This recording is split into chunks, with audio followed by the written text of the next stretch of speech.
Di origine romana, Camposampiero era attraversato dalla via Aurelia ed è parte del graticolato romano. Il centro si è sviluppato nel Medioevo. Della rocca, le mura e le torri ora rimangono la torre civica, Palazzo Tiso, torre di Porta Padova e il fossato a forma rettangolare del centro storico. Nel 1405 entrò a far parte della Serenissima Repubblica di Venezia.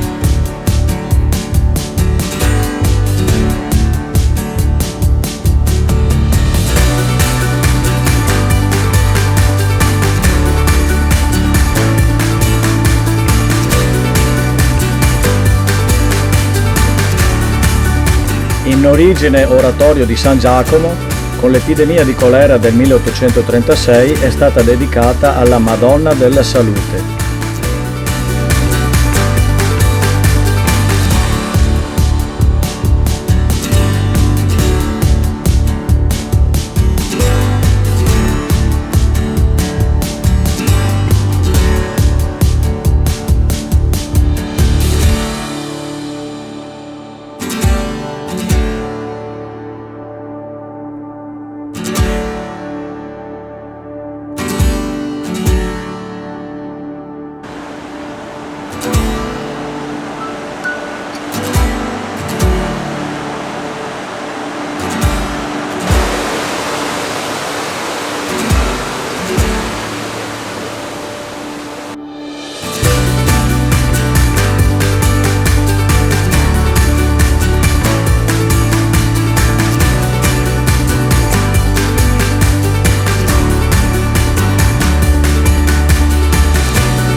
Sant'Antonio passò le sue ultime settimane di vita nel piccolo convento di Camposampiero, prima di morire il 13 giugno del 1231. Il santuario, al suo interno, conserva la cella dove il santo ebbe la visione di Gesù bambino.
Santuario del Noce, chiamato così perché qui si trovava il grande albero di noce da dove Sant'Antonio predicava alla gente del luogo.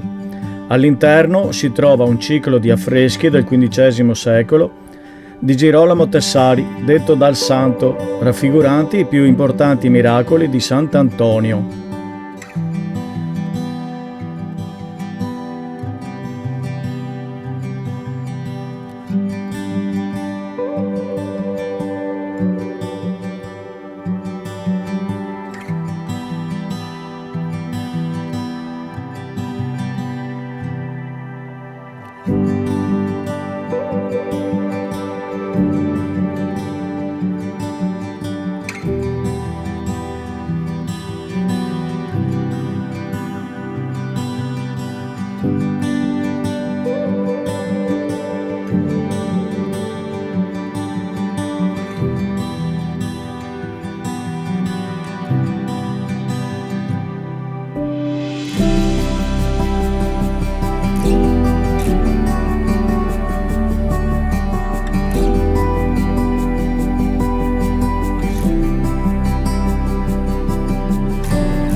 Camposampiero, con i suoi fiumi e canali, Muson Vecchio, Muson dei Sassi, Bandura, Barbacan, Rustega, Orcone e Tergolino, è una delle città d'acque meglio conservate del Veneto.